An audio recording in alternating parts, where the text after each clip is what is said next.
इसी संवाद में लक्ष्मण जी ने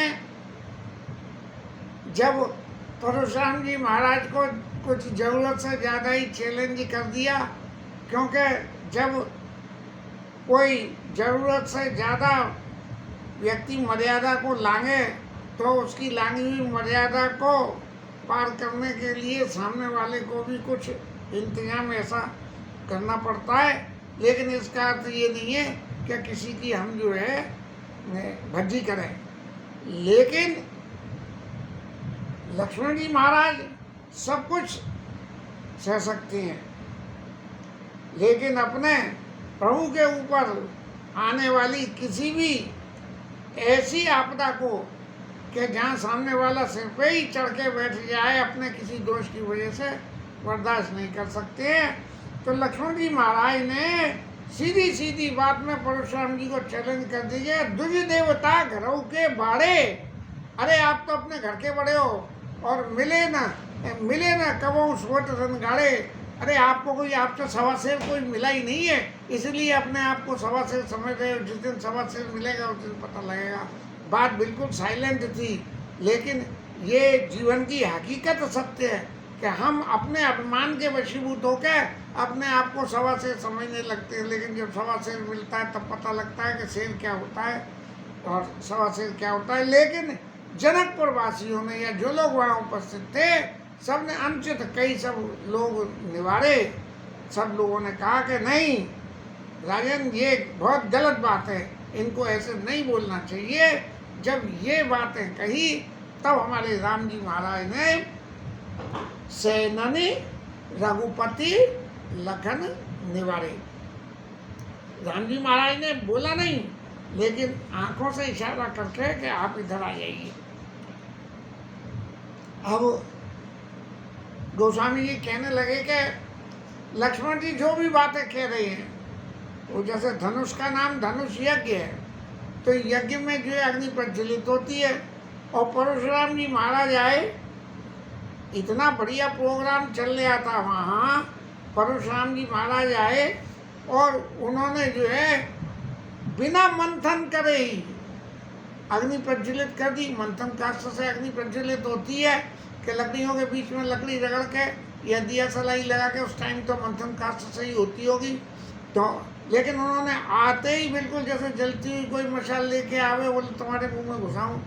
इस तरह से जो परशुराम जी महाराज ने अपनी प्रतिभा को सामने दिखाया, उसे देख के लक्ष्मण जी महाराज को रोष आ गया। लेकिन हमारे राम जी महाराज तो ब्राह्मणों के द्वारा किए हुए हर किसी रोष के लिए, क्योंकि ये तो भगवंश के हैं, और भृगु महाराज ने तो भगवान के हृदय में लात मार दी थी कि बोले कि पड़े रहते हो, कुछ करते धरते भी हो।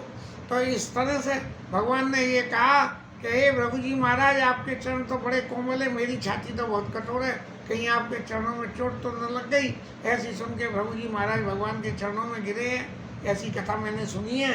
तो ये उसी भृगुवंश में पैदा हुए, इसलिए लक्ष्मण राम जी महाराज कुछ नहीं बोलना चाह रहे थे, लेकिन जब लक्ष्मण जी का बोलना बंद करवा दिया, सब लोगों ने कहा अनुचित, कई सब लोग निवारे, तब जो है राम जी को ये बोलना पड़ा। और उन्होंने परशुराम जी के प्रति, परशुराम जी ने तो हमला करा, वो राम जी महाराज ने हम जिसे अपनी भाषा में कहते हैं कि बोले कि ढील के पेच लड़ाना, कि सामने वाला तो अपनी पतंग खींचता जाए और हम ढील छोड़ते जाए। तो राम जी महाराज ने ऐसे ढील के पेच में क्या कहा,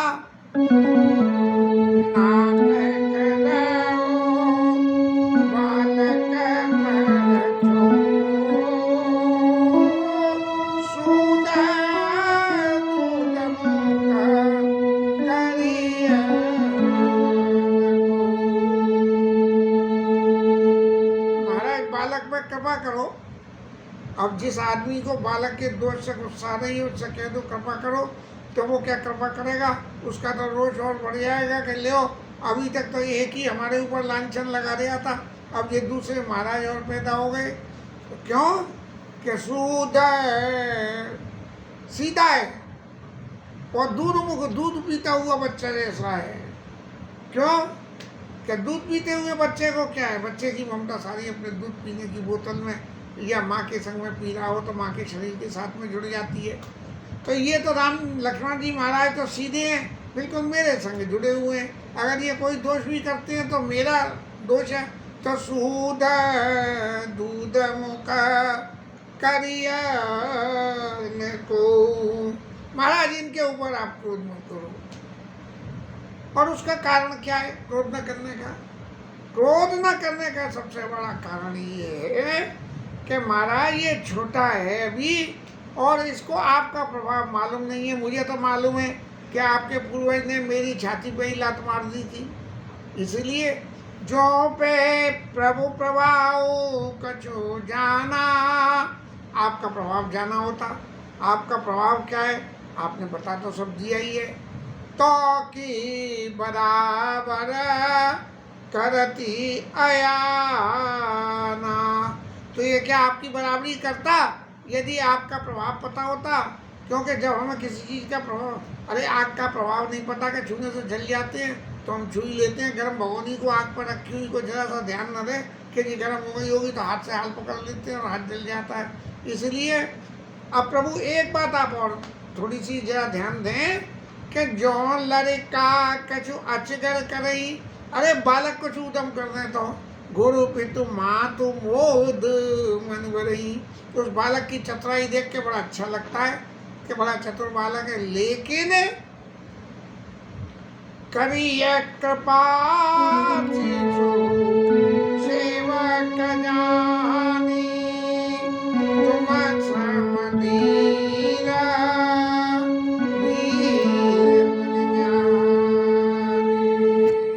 महाराज आप तो बड़े शीलवान हो और आप बड़े धैर्य धारण करने वाले हो, इसलिए आपको छोटा बालक समझ के इसके ऊपर क्षमा करो। अब इतनी सी बात जो परशुराम जी ने सुनी तो सुन के उनके तो शरीर में और कुछ अग्नि प्रज्वलित हो गई। और उसका कारण क्या हुआ कि राम जी ने थोड़ी शीतल करने के लिए कुछ बात कही, और कहने के बाद लक्ष्मण जी महाराज को तो अग्नि को शीतल होने नहीं देना था। क्योंकि जब तक परशुराम जी महाराज को राम जी का प्रभाव पता न लग जाए तब तक लक्ष्मण जी महाराज को कुछ न कुछ ऐसा करना था कि परशुराम जी का क्रोध बढ़ता रहे और फिर राम जी अपना प्रभाव उनको दिखा दें और महाराज जी जो है यहाँ से विदा हो जाए। तो हंसत राम बचन सुने कछु कजुड़ाने, और कई कछु बचन लखन मोसकाने। अब गोस्वामी जी महाराज ने तो शब्द नहीं लिखे कि लक्ष्मण जी महाराज ने कुछ कह दिया, और कुछ क्या कह दिया यदि थोड़ी कल्पना करें। जैसे ऊपर कहा कि दुर्देवता घरई के बारे, राम जी विनय कर रहे हैं और विनय कर रहे हैं और विनय करके उनके क्रोध को शांत कह रहे हैं। लेकिन कही कह चुबौरी लखन मुस्काने, अब धीरे से लक्ष्मण जी महाराज ने ये कह दी होगी कि हे ब्राह्मण देवता, आपकी जो वो विनय हो रही है वो असली विनय नहीं है। आप ब्राह्मण हो इसलिए आपकी विनय हो रही है। बस अब तो हंसत देखे नक्ष व्यापी, लक्ष्मण जी को हंसता हुआ देख के बोले महाराज आप हमारे मेहमान हो इसलिए हम कुछ नहीं कह रहे हैं, नहीं हम तो आपकी वो गति करते। ऐसी सी कोई बात किसी बुलाए हुए मेहमान को जो बदतमीजी करता हो वो कर रहा हो तो कह दो तो क्या वातावरण बनेगा। तो लक्ष्मण जी महाराज ने निश्चित रूप से महाराज आपकी जो विनय हो रही है ये असली नहीं है, क्योंकि मर्यादा के अंदर ऐसे ही शब्द बोले जाएंगे कि आपकी जो विनय हो रही है वो असली नहीं है। और इसलिए लक्ष्मण जी महाराज हंस दिए, और फिर उनको हंसते देख के परशुराम जी महाराज के तो लेकर एड़ी से चोटी तक के में गुस्सा ही गुस्सा और बढ़ गया। और गौर शरीर श्याम मन माही, अरे ये तो बड़ा दुष्ट है, ऊपर से तो गोरा है और अंदर से काला है। और काल कूट मुख पे मुख नाही, आप तो कहते हो ये दूध पीता है, अरे ये दूध पीता नहीं है, इसकी वाणी में तो इतना जहर है कि ये दूध कैसे पी सकता है। सहज टेढ़, ये ऐसा नहीं है कि इसी परिस्थिति में ही है, ये सहज ही टेढ़ा है। आनो हरई न तो ही, और जरा भी ये नहीं देखता है कि इनके बड़े भाई कैसे हैं। अरे अपने बड़े भाई की तो इज्जत रख, अपनी इज्जत ना रखे तो। और नीचू नीचू समुदेक न मोई, और अपने बड़े भाई को देख के और फिर ये तो समझ के मैं इसकी प्रत्यक्ष में मौत खड़ा हूँ, मौत से भी नहीं डरता है, इसलिए ये टेढ़ा है। लखन कहे उवासा सुनो मुनि, क्रोध पाप कर बोल, जीवत जन अनुचित करई, चरई प्रतिकूल। अब लक्ष्मण जी महाराज को और तो कोई पॉइंट बचा नहीं कहने को, तो उन्होंने कह दी कि महाराज क्रोध तो सबके पापों का मूल होता है, आप गलत काम कर रहे हैं। ये तो कहीं नहीं कि आप गलत काम कर रहे हैं, आप इन्हें पहचान नहीं रहे हो, लेकिन जही वस जन अनुचित करई चरई विश्व प्रतिकूल। और इसी बात को जब लक्ष्मण जी ने वहाँ संगवेरपुर में कहा, तब अनुचित उचित कार्य की जो समझ करई भल कैसे को, और देवताओं ने आकाशवाणी करी, कैसे ऐसा कर पाछे पछताई, वेद कहीं बुध ते बुध नहीं। ऐसी लक्ष्मण जी की प्रशंसा में बात कहे, ऐसे ही लक्ष्मण जी ने यहाँ कहा कि जय बस जन अनुचित करई चरई विश्व प्रतिकूल, विश्व की नीतियों के प्रतिकूल होकर ऐसा गलत काम करते हैं। लेकिन महाराज एक बात और, मैं तुम्हारा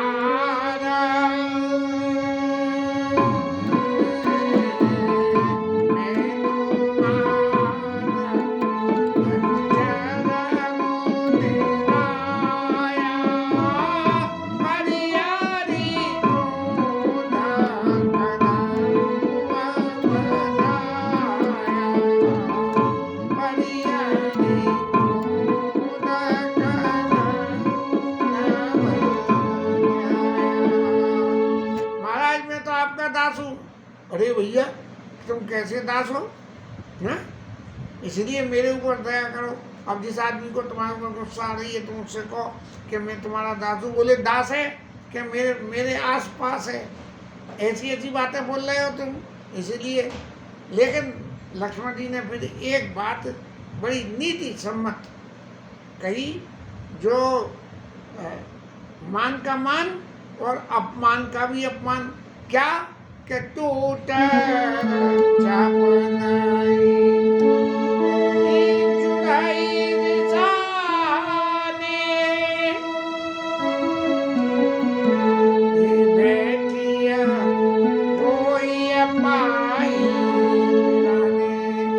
महाराज देखो धनुष तो टूटना था तो टूट गया, है ना? अब आपको तकलीफ है तो इस धनुष को हमें जुड़वाना चाहिए। लेकिन आप खड़े रहोगे और क्रोध करते रहोगे तो कुछ होगा नहीं आपके क्रोध करने से, क्योंकि धनुष अपने आप ही तो जुड़ेगा नहीं।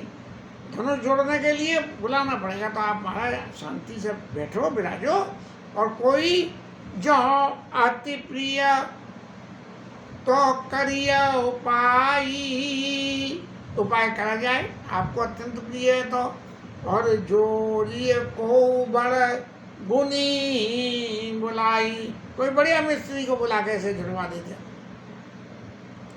अब लक्ष्मण जी महाराज तो बोल रहे हैं परशुराम जी के लिए, और जनक जी महाराज के यूं अंदर हो रही है कि भैया जी तो हद कर रहे हैं। अब परशुराम जी महाराज का इन पे किसी पे बस चले नहीं चले, मेरे ऊपर तो बस चली जाएगा।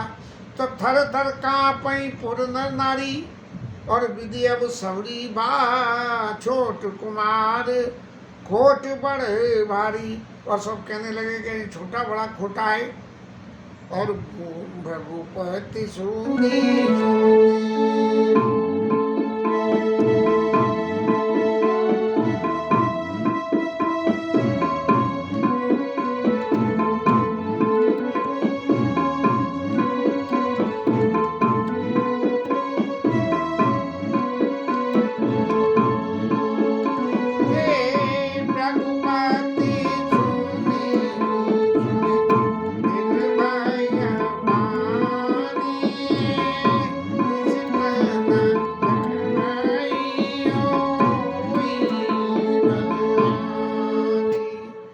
ऐसी लक्ष्मण जी की बिल्कुल निर्भय बिना डर वाली वाणी को सुन के, यानी इतना सब होने के बाद भी परशुराम जी का क्रोध शांत हो के और ये विचार करें कि आखिर जो आदमी मेरे सामने इतने इतने तर्कों को रख रहा है तो कम से कम उसके बारे में कोई सोचूं विचार तो करूं।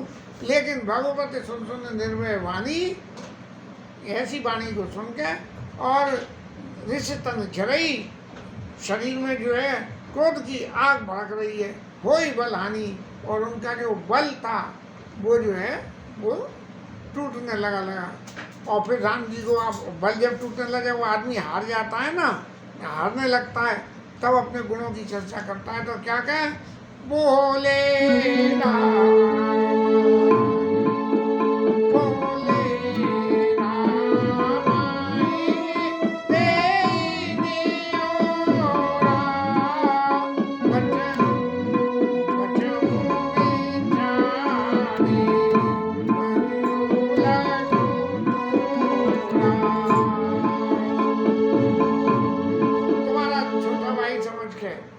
मैं इसे छोड़ दे जाऊंगी, नहीं तो मैंने अब तक तो काट पीट के इसकी सब्जी बना दी होती। और ये क्या है कि मन मलिन, ये मन का मेला है, और क्या है, और ऊपर तन का सुंदर है। कैसे कि जैसे किसी घड़े में विष भर के और उसे सजा दो ऊपर से, ऐसा है। अब ये तो अतिशय, तो जहाँ लक्ष्मण जी ने अतिशय बात कही, वहाँ परशुराम जी ने भी अति करके कह दी कि मन मलिन तन सुंदर कैसे विश्व कनक कर जैसे। जब कह लक्ष्मण जी महाराज, ये तो प्रत्यक्ष जीव धर्म के आचार्य हैं कि इस जीव को इस संसार में रह के किस तरह से धर्म को निर्वाह करना चाहिए था। लक्ष्मण जी जैसे राम जी के संग थे तभी लंका पे विजय प्राप्त हुई। यदि लक्ष्मण जी जैसे जो है राम जी के सेवक उनके संग में नहीं होते, उनके धर्म को निर्वाह करने और कराने वाले नहीं होते, तो क्या रावण के ऊपर में भगवान की विजय उतनी आसान होती। तो मन मलिन तन सुंदर कैसे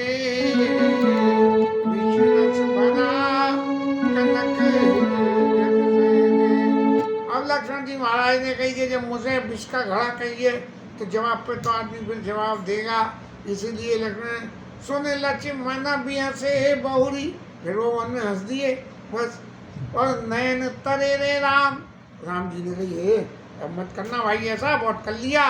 और गुड़ समीप गबने सकुची परिहरि बानी राम, अपना टेढ़ा बोलना छोड़ के लक्ष्मण जी महाराज एक ऐसी स्थिति में पहुंचा के कि जहाँ राम जी का चरित्र उजागर होना शुरू हो जाए, बस वहीं अपने आप को लक्ष्मण जी महाराज ने विड्रॉ कर लिया। और क्या हुआ कि राम जी महाराज आए और उन्होंने फिर वही भाषा बोलनी शुरू करी जो अति विनीत।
भगवान राम अपनी मीठी वाणी से इनके क्रोध को शांत करने के लिए कहने लगे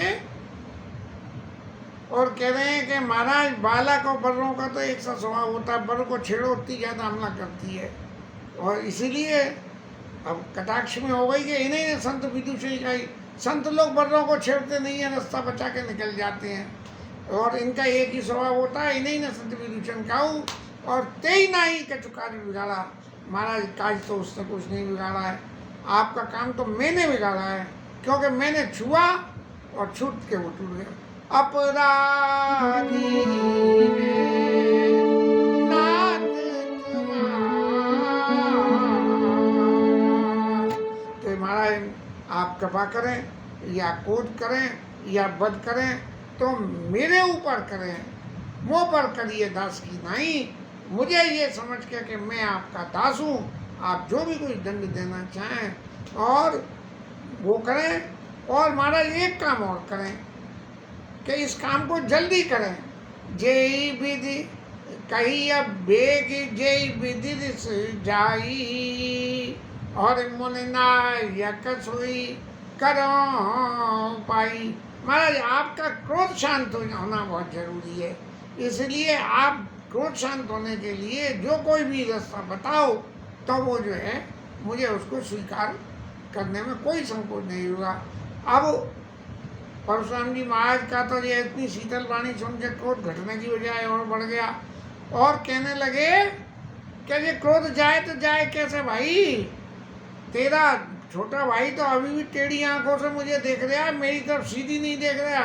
सीधी भी देखता आंखें नीची कर लेता या सीधी देखता तो बात थी, लेकिन ये तो टेढ़ी आगे मनुष्य चितव आने से और एक के कंठ कुठार न दीना तो मैं कहा क्रोध कर की ना। अरे इसके गले पे मैंने यदि फरसे से नहीं काटा तो फिर मैंने क्रोध करके क्या करा। मेरा फरसा तो ऐसा है कि पेट के बच्चों को मार देता है, लेकिन मैं तो इस जीते जी अपने सामने इस राजकुमार को जो है हंसता हुआ देख रहा हूँ।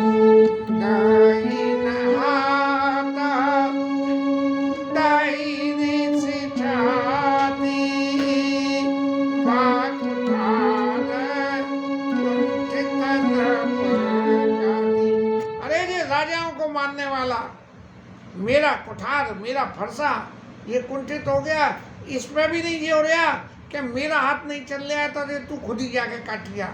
लेकिन ऐसा है जी राजा को काटता है, ये इनका जो फरसा है परशुराम जी का, ये परशुराम जी का फरसा भगवान को थोड़ी काट सकता है, राजाओं को काट सकता है। और क्या हो रहा महाराज के हाथ भी नहीं बढ़ गया और मेरे हृदय में दया और पैदा हो रही है। अपनी चोरी अपने आप ही कह दी कि आज दया हद को दुसे है सहावा सुन सौमित्र बिहसी सिरनावा। अब लक्ष्मण जी महाराज ने अपने तेवर बदल के नरम होके हैं और प्रणाम करते हुए सुन सौमित्र बिहसी सिरनावा। महाराज दया हो रही है तब तो आपका हृदय ऐसा जल रहा है, और यदि क्रोध होती तो क्या होता, तो बाऊ कपाल मूर्ति अनुकूला बोलत बचन जरत जन फूला। आप तो प्रत्यक्ष कृपा की मूर्ति हो और आप जो भी बोल रहे हो वो ऐसा लग रहा है जैसे कि फूल झड़ रहे हो। भले ही आप अपने मन में समझ रहे हो कि मैं गुस्सा कर रहा हूँ, मैं ये कर दूंगा, लेकिन मेरे ऊपर इन बातों का कोई असर नहीं है। और महाराज यदि ऐसी कृपा करने से आपके शरीर में आग लग रही है तो क्रोध करोगे तब क्या होगा। देख जनक हठि बालक एहू कीन चाहत जड़ जम पुर गेहू। अब तो चैन नहीं पड़ा महाराज, और चैन नहीं पड़ा तो जनक जी पे अब वशिष्ठ जी से वो विश्वामित्र जी से कही तो उनकी कही का कोई असर नहीं हुआ, तो अब जनक जी पे हमला कर दिया क्या इसको हटा लो नहीं तो ये बालक यमपुर में चला जाएगा। भेग ही करो कि न आँखें नोटा देखा तो खोट छोट न ढोटा, ये जो है बड़ा खोटा है और मेरी आंखों से इसको अलग कर दो। और से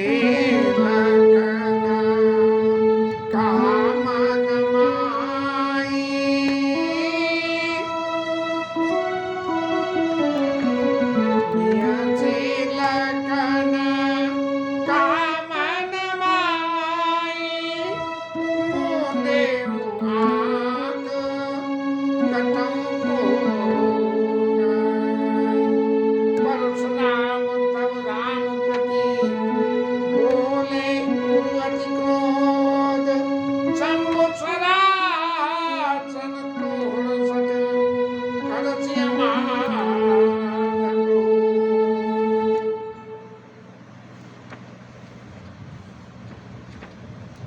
अब लक्ष्मण जी महाराज कहने लगे कि महाराज इतने सारे लोगों के बीच में कौन कौन की आंखें बंद करोगे? जो प्रत्यक्ष जो है सभा में जो नाटक हो रहा है, और इस सारी सभा ने राम जी महाराज के प्रताप प्रभाव सबको देखा हुआ है, उन सब में कौन कौन की आंखें बंद करोगे? इसलिए अच्छा ये है कि आप स्वयं ही अपनी आंखें बंद कर लो, तो ये सब लोग उत्सव का आनंद लें। तब परशुराम जी महाराज के अंदर में कुछ थोड़े से नेत्र खुले, और तब उन्होंने राम जी को धमकाना शुरू कर दिया। परशुराम तब राम प्रति बोल बोले उड़ अति क्रोध, और शंभु समरासन तोड़े सत्कर हमारे प्रबोध। अरे शंकर जी का धनुष तोड़ के, हमारे शंकर जी महाराज का धनुष तोड़ के और हमें ही समझाने में लग रहे हो। लेकिन परशुराम जी महाराज तो ये समझ ही नहीं रहे हैं कि शंकर जी महाराज तो सदा सदा राम जी के मोरे शिव समान प्रिय को नहीं, शिव समान प्रिय मोरे अस परतीत तजऊ जनि भोरे। जब नारद बाबा बहुत गुस्सा हो गए और भगवान को श्राप दे दिया, तब उन्होंने कहा कि ये कभी मन में मत भूलना कि शिव समान प्रिय को नहीं, जब जाई संकट सतनामा, शंकर जी के 100 नामों का जाप करो और हो ये तत्व विश्रामा। ऐसी बात जो है नारद बाबा को जब समझाई थी, वही वो यहाँ ये कह रहे हैं कि शंभु सरासन तोड़ सट कर हमारे प्रबोध। अरे हमारे शंकर जी का धनुष तोड़ के, अब उन्हें ये पता ही नहीं है कि शंकर जी किसके हैं, राम जी के हैं, क्या फरसा राम जी के हैं, किसके हैं। इसके साथ में ये कथा विषय, अभी तो लड़ाई का प्रसंग और कल और चलेगा, तब उसके बाद पता लगेगी। रामलीला में तो कल परशुराम जी महाराज आ गए और आके उधम मचा मचू के चले गए।